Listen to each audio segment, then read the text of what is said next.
Hi, I'm Dr. Tom Buchholz. I'm a radiation oncologist, and I'm the medical director of Scripps MD Anderson Cancer Center in San Diego, California. I welcome you to our discussion of breast cancer cases today. We really have an outstanding multidisciplinary panel, including breast surgical oncology, breast medical oncology, breast radiation oncology, and breast imaging or breast radiology. And I'd like each of our panelists to please introduce ourselves. Let's start with Dr. Mamounis, our breast surgical oncologist. This is Terry Mamounis. As Tom mentioned, I'm a breast surgical oncologist, and I'm the director of the Comprehensive Breast Program at the Orlando Health Cancer Institute in Orlando, Florida. Thank you, Dr. Mamounis. Dr. O'Shaughnessy. Hello, everyone. I'm Joyce O'Shaughnessy. I'm the Celebrating Women's Chair in Breast Cancer Research at Baylor University Medical Center and the Chair of Breast Cancer Research in the U.S. Oncology Clinical Trials Network in Dallas, Texas. Thank you, Dr. O'Shaughnessy. Dr. Shaw. Hello, I'm Chirag Shah. I'm a radiation oncologist at the Cleveland Clinic and serve as the Director of Breast Radiation Oncology and the Director of Clinical Research. And the final member of our panel is Dr. Butler. Hello, everyone. I'm Dr. Rennie Butler. I am Associate Professor at Yale University School of Medicine and Diagnostic Radiology, and I specialize in breast imaging. Thank you, Dr. Butler. This is an interesting case of a 56-year-old who has bilateral breast cancer, a T1N1 ER/PR HER2 negative or a triple negative right breast cancer, and on the left, ER/PR negative HER2 positive, and this is a stage 1 breast cancer, a T1N0. She's treated with 6 cycles of chemotherapy plus anti-HER2 therapy neoadjuvantly, and goes on to have bilateral mastectomies, the right skin-sparing mastectomy and sentinel lymph node dissection, followed by an axillary dissection for her positive lymph node on the right, and a left skin-sparing mastectomy with a sentinel lymph node. And the question is going to, again, pertain around the recommendations for adjuvant treatment. So she presented with a bloody nipple discharge. She had a little bit of delay due to COVID. She has an excellent performance status and no family history. Here are the results of her imaging. Again, on the right, she has a pleomorphic calcification spanning about 7 centimeters. She did have additional staging studies, which showed no evidence of metastatic disease. She underwent MRI scans showing a large area of non-mass-like enhancement throughout the right breast from the subareolar area to the axilla, measuring about 14 centimeters in AP dimension. There were several other lymph nodes in the right axilla, one of which was suspicious and positive. In the left breast, in the posterior third, there was a 2.1 centimeter mass. There was no adenopathy in the left breast. Again, the mammogram findings confirm these. Subsequent to her systemic treatments, she had near complete resolution of the abnormalities. We're going to first look at the right mammogram, and we'll ask Dr. Butler to comment about the areas of extensive calcifications. We see on this mammogram that there is what we would describe as a segmental distribution of pleomorphic calcifications, which is the single most suspicious distribution pattern because it suggests involvement of an entire ductal tree throughout a segment of breast tissue. And this is analogous to non-mass enhancement on the MRI, which we'll see in the next slide. So starting with the image on our right here, this is the right breast that we just looked at with mammography, and we'll see that there is a very extensive pattern of non-mass enhancement that extends essentially throughout the entire anterior-posterior dimension of the breast, from the nipple to the pectoralis. The pectoralis muscle does not appear to be involved. What we would look for on an MRI for pectoralis muscle involvement would be enhancement of the pectoralis muscle. We do not see that here. However, when we look more anteriorly at the site where the non-mass enhancement reaches the nipple, we see that there is some subtle enhancement of the skin in the periareolar region. suggesting the possibility that there is dermal invasion. In the left breast, we see a mass that abuts the pectoralis muscle posteriorly on the left. And here too, it does not appear that the pectoralis muscle is involved. This is a non-enhanced image, but what we can see is that the bright areas, which represent fat, actually do extend a little bit between the mass and the pectoralis muscle. There's just a sliver of high signal here that suggests that there is a fat plane preserved between the mass and the pectoralis muscle. So again, it supports that the pectoralis muscle is not involved. Thank you, Dr. Butler. So in summary, if we were going to assign a clinical stage at this point, I think on the right side, we have a T3N1, the triple negative right breast cancer. And on the left side, we have a T2N0, ER negative, HER2 positive cancer. So two different cancers with two different biomarkers, one of which is HER2 positive, one of which is triple negative. So her systemic treatment consisted of neoadjuvant approach. And I'm going to ask Dr. O'Shaughnessy to describe what would be your approach here when you're confronted with, again, two different types of breast cancer, one being a triple negative, one being a ER negative, HER2 positive. You can see she was treated, again, with docetaxel, carboplatin, trastuzumab, and pertuzumab. So in this particular case, this woman's most serious, potentially life-limiting breast cancer is the one on the right that's node positive and T3 and triple negative breast cancer. And it's a bit unusual to have bilateral breast cancers of different subtype. And so the first thing I'd be doing is to really be drilling down on how was that diagnosis of HER2 positive breast cancer made. Still remains, in spite of the 2018 ASCO CAP updated guidelines, there still remains a lot of caveats around the diagnosis of HER2 positive breast cancer, because the 4B5 antibody that's used for IHC for HER2 can tend to overestimate the amount of HER2 protein. So something that is with another antibody 2+, maybe 3+, when that's the most common antibody used for IHC. FISH likewise is challenging.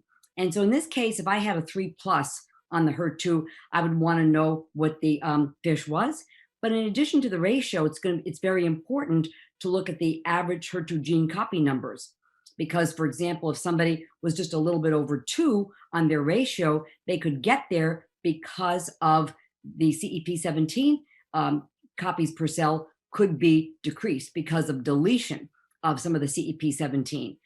So this is very, it's a little tricky. And if I'm not convinced, then I will have the specimen sent out to another central laboratory for just another opinion. Because a strategy in this patient is, even while you're waiting to complete diagnostics, would be to start dose-dense doxorubicin cyclophosphamide on the patient. And you do that, that's going to be excellent treatment for her triple negative breast cancer. And then if she does come back with a HER2 positive breast cancer, then one still could give a taxane, carboplatin, trastuzumab, and pertuzumab after the AC. So I would be sort of inclined to do that. Now, if it turned out she wasn't HER2 positive, then you treat her with triple negative breast cancer chemotherapy, which in a high risk situation like this, most of us would use either AC followed by paclitaxel, carboplatin, or reverse order, paclitaxel, carboplatin followed by AC. And then the big question for us now with triple negative breast cancer preoperatively that's high risk, node positive, is whether to add a checkpoint inhibitor, even in advance of FDA approval of pembrolizumab, atezolizumab in the preoperative high risk TNBC setting. And that's very much open for debate. One has to look at the risks and benefits of that very, very carefully. But I think the main point here is the diagnostics around HER2. Thank you. We'll talk to our surgeon just in a second after we look over her pathology and her biopsies. She did undergo a right skin sparing mastectomy with sentinel lymph node dissection and an axillary dissection for her T3N1 triple negative breast cancer. And then she underwent a skin sparing mastectomy with a sentinel lymph node for her T2N0 HER2 positive breast cancer. We'll be discussing radiation and endocrine therapy in a few seconds.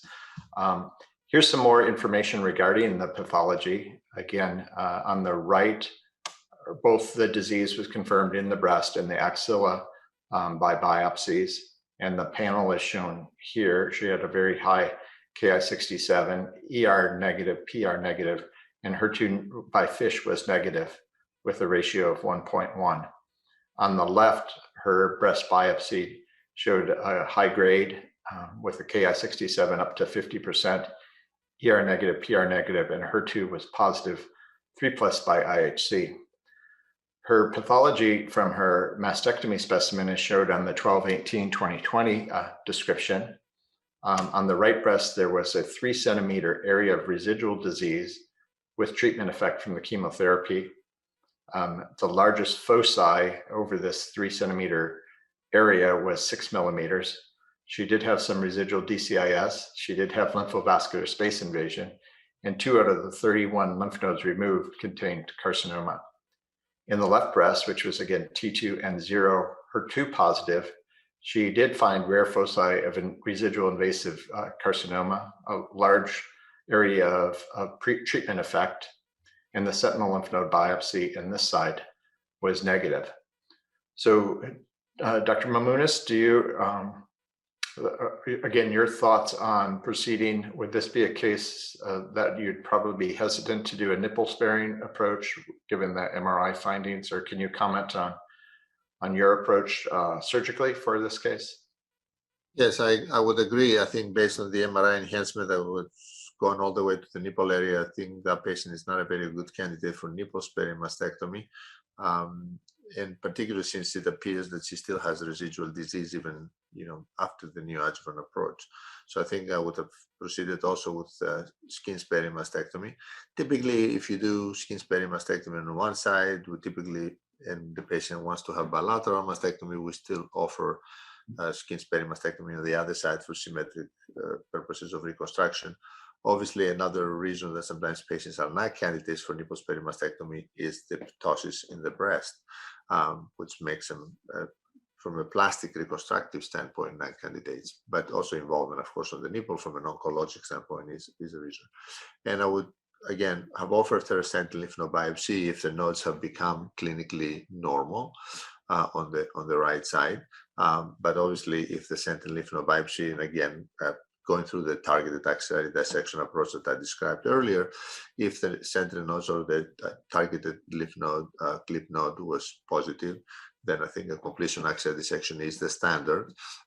We do have a clinical trial that is currently on its way to completion, the Alliance 11-202 trial that compares completion axillary dissection versus not for patients that have residual positive sentinel lymph nodes, and they started with a positive node before. So in that patient, for example, would have been a candidate. But outside of this trial, completion axillary dissection is the standard, which was done here. So I wouldn't have done anything different for this patient. Thank you. And Dr. Shah, what would be your recommendation with respect to adjuvant radiation treatments? So with respect to adjuvant radiation, if we start with the left side, the patient was a clinical T2N0 and a pathologic T1N0. I would not recommend radiation on the left side based on her initial presentation and her subsequent pathology. On the right side, she was initially a clinical T3N1 and then subsequently had residual nodal disease. In that case, I would recommend adjuvant radiation therapy to include the chest wall, the supraclavicular fossa, the internal mammary lymph nodes, with consideration of the dissected axilla being omitted, but including the undissected axilla. The standard would be 50 and 25, but again, if she did not have reconstruction, a hypofractionated course could be considered. Thank you very much. Excellent. Dr. O'Shaughnessy, this is a challenging case for you. I guess there was some question about endocrine therapy, but we'll take that easy one first, right? Because she was ER negative on both sides. So, but she has residual disease in both the triple negative side and a residual disease on the HER2 positive side. So what are your thoughts now? And let's go with the fact that of the treatment she did receive, which was TCHP. Right. So I would really turn my attention to the triple negative breast cancer with the 2 positive nodes, residual and the lymphovascular invasion, which is a poor prognosis. She's probably a residual cancer burden, at least 2, potentially 3, a poor prognosis. So I would talk to her about dose-dense doxorubicin, cyclophosphamide, 4 cycles, which is a proven part of triple negative breast cancer therapy. I would also talk to her about 6 months of capecitabine, which also can improve disease-free and overall survival in patients who have residual disease with TNBC. I would not add trastuzumab and or pertuzumab to the chemotherapy because we don't know in triple negative breast cancer whether that would in any way inhibit the effectiveness of the therapy. One of the things I think about with TNBC is that basal-like breast cancers that are very highly proliferative almost all express EGFR, HER1, and trastuzumab, pertuzumab, are HER2 antibodies, anti-HER2 antibodies that stop heterodimerization, the pertuzumab, particularly heterodimerization of HER2, HER3. I always worry that inhibition of HER2, HER3 could potentially lead to upregulation of HER1, EGFR, and that's not what you want to do in terms of having your chemotherapy really work optimally. So I don't think that we can assume that we can treat triple negative breast cancer, even in the context of a contralateral HER2 positive breast cancer with chemotherapy and then just give the trastuzumab and pertuzumab. I don't think we can make that assumption. So I would focus on the TNBC and treat her with AC followed by capecitabine. Would you consider TDM1 at some point in her course of treatment? It's something we certainly could consider after completing the about 8 or 9 more months of adjuvant therapy. She has very small volume residual disease in the Catherine trial. Even patients with this very little millimetric residual disease still benefited from the TDM1. So one could certainly make the argument, but I think her prognosis from that side is really quite excellent. And but I think it's something that's worth discussing. And finally, I didn't mean to interject about endocrine therapy. Would you agree? No. Endocrine? Yes, no role for endocrine therapy. Okay. Thank you very much. Very interesting case.